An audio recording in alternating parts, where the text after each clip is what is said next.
بسم اللہ الرحمن الرحیم۔ السلام علیکم ناظرین، آپ دیکھ رہے ہیں نیوز روم پاکستان اور میں ہوں محمد سلیمان خان۔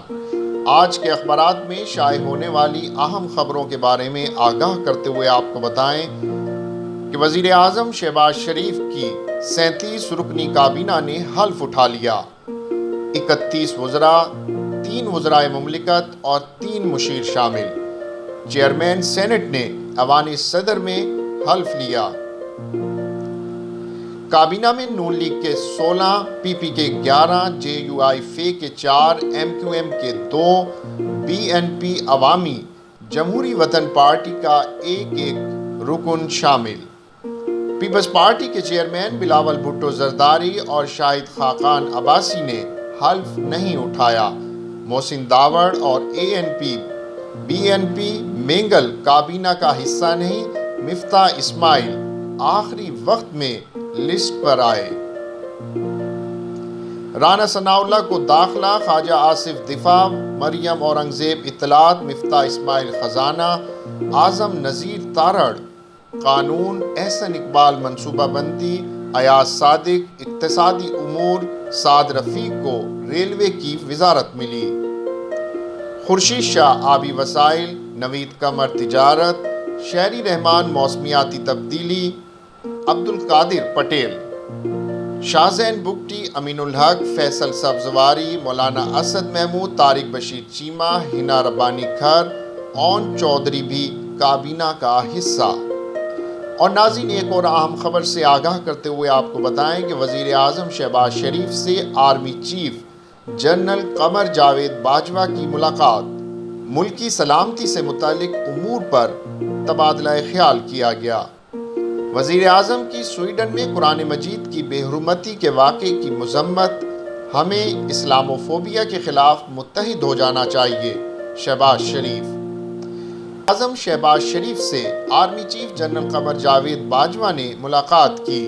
وزیر اعظم آفس کے مطابق وزیر اعظم اور آرمی چیف کی ملاقات میں پیشہ ورانہ امور اور قومی سلامتی سے متعلق معاملات پر تبادلہ خیال کیا گیا۔ اور ناظرین، آپ کو ایک اور اہم خبر سے آگاہ کرتے ہوئے بتائیں کہ سپریم کورٹ نے کہا ہے کہ فیصلہ حق میں آئے تو انصاف، خلاف آئے تو انصاف تار تار سمجھا جاتا ہے۔ یہی کلچر بن چکا ہے۔ سپریم کورٹ میں آرٹیکل 63A کی تشریح کے لیے صدارتی ریفرنس پر سماعت ہوئی۔ پیپلز پارٹی کے وکیل فاروق ایچ نائک نے دلائل دیتے ہوئے کہا کہ پارٹی میں رہتے ہوئے دوسری جماعت کو ووٹ دینا فلور کراسنگ ہوتا ہے۔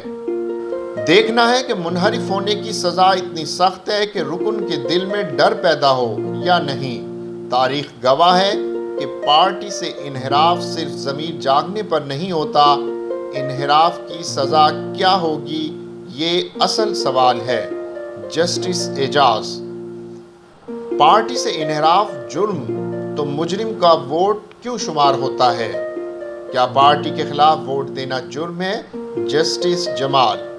عدالت نے سینٹ الیکشن میں رائے دی، کسی نے اس کی پیروی نہیں کی، چیف جسٹس آف پاکستان۔ اور ناظرین، آپ کو ایک اور اہم خبر سے آگاہ کرتے ہوئے بتائیں کہ امریکی محکمہ خارجہ کے ترجمان نیڈ پرائس نے امریکہ اور پاکستان کے تعلقات کو اہم قرار دیتے ہوئے کہا ہے کہ امریکہ علاقائی اور بین الاقوامی مسائل پر نو منتخب وزیر اعظم شہباز شریف اور ان کی حکومت کے ساتھ قریبی تعاون کا خواہاں ہے۔ پاکستان اہم پارٹنر اور سٹیک ہولڈر محفوظ افغانستان کے لیے مل کر کام کر رہے ہیں۔ اور ناظرین، عالمی بینک کے حوالے سے آپ کو آگاہ کرتے ہوئے بتائیں کہ عالمی بینک نے موجودہ حالات میں پاکستانی معیشت کو بڑے خطرات کا سامنا ہونے کا اندیشہ ظاہر کر دیا ہے۔ پاکستانی معیشت کو بڑے خطرات کا سامنا، تیل اور اجناس کی قیمتوں میں اضافہ ہو سکتا ہے۔ قرض ادائیگی یقینی بنانے کے لیے حکومت کو مالیاتی خسارہ کم کرنا ہوگا۔ کورونا کی نئی لہر سے نقل و حمل پر پابندی لگ سکتی ہے۔